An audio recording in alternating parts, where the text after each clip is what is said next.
ಎಲ್ರಿಗೂ ಸಹ ನಮಸ್ಕಾರ. ಈಗ ಬಿಗ್ ಬಾಸ್ಗಂತೂ ಒಂದು ಕಷ್ಟದ ಸಂಕೋಲೆಗೆ ಏರ್ಪಟ್ಟಿತ್ತು.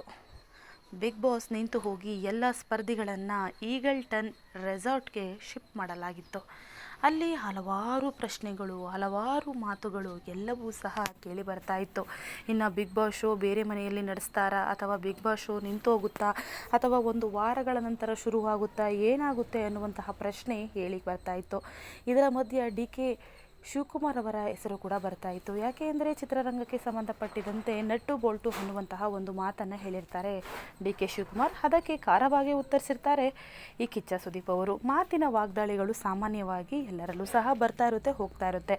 ಅದೇ ವಿಚಾರವನ್ನು ಹಿಡಿದುಕೊಂಡು ಈಗ ಬಿಗ್ ಬಾಸ್ಗೂ ಸಹ ಲಿಂಕ್ ಮಾಡಿ ಡಿ.ಕೆ. ಶಿವಕುಮಾರ್ ಅವರೇ ಈ ಬಿಗ್ ಬಾಸ್ನ ಕ್ಲೋಸ್ ಮಾಡಿಸಿದ್ದಾರೆ ಅನ್ನುವಂತಹ ಮಾತುಗಳು ಸಹ ಕೇಳಿ ಬರ್ತಾ ಇದ್ವು. ಆದರೆ ಡಿ.ಕೆ. ಶಿವಕುಮಾರ್ ಅವರು ಈ ರೀತಿ ಇದೇ ಬೆಳವಣಿಗೆ ಅಂತ ಹೇಳಿ ಗೊತ್ತಾಗ್ತಿದ್ದಂತೆ, ಬಿಗ್ ಬಾಸ್ ಮನೆಗೆ ಬೀಗ ಬಿದ್ದಿದೆ ಅಂತ ಹೇಳಿ ಗೊತ್ತಾಗ್ತಾ ಇದ್ದಂತೆ ಅವರೇ ಮುಂದೆ ನಿಂತು ಎಲ್ಲವನ್ನು ಸಹ ಸರಿ ಮಾಡುವಂತಹ ಪ್ರಯತ್ನವನ್ನು ಮಾಡಿದ್ದಾರೆ. ಕಿಚ್ಚ ಸುದೀಪ್ ಅವರು ಡಿ.ಕೆ. ಶಿವಕುಮಾರ್ ಅವರಿಗೂ ಕೂಡ ಧನ್ಯವಾದಗಳನ್ನು ತಿಳಿಸಿದ್ದಾರೆ. ಇದು ಈಗ ಸದ್ಯಕ್ಕೆ ತುಂಬಾ ಟ್ರೆಂಡ್ ಆಗ್ತಾ ಇರುವಂಥದ್ದು.